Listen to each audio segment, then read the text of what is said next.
কেমন লাগছে বলো আজকে দানবের প্রিমিয়ার? প্রচন্ড ভালো লাগছে। নিজের জিনিস, নিজের কাজ, নিজের সেলিব্রেশন কখনো খারাপ লাগে না কারণ। প্রচন্ডই ভালো লাগছে, প্রচন্ড এক্সাইটেড লাগছে।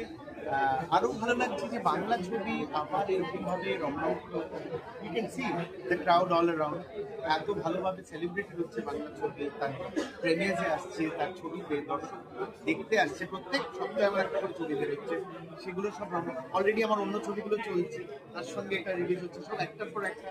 আমার মনে হচ্ছে এই আমার যে বাচ্চাগুলো কোনোটার সঙ্গে পক্ষপাত নিতে করছে না, তো সেটা আমার কাছে খুব ইম্পর্টেন্ট। বাট আতিউলের ছবি দানব is always special to me. Atiul is special to me.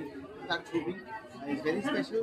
It's a well made film, যেটাতে আমি ব্যাকগ্রাউন্ড স্কোরও করেছি, গানও করেছি। গানেতে আবার রূপম ইসলাম আমার সঙ্গে গিয়েছে, আমার ছোটবেলার বন্ধু, মানে অনেক বয়সে, ছোটবেলা মানে আপনার করে কোন সময় না, কিন্তু যখন থেকে আমরা গান বাজনা করছি তখন থেকে রূপম প্রচন্ড ভালো গেছে। রূপম আমি ওর একটা গান করেছি।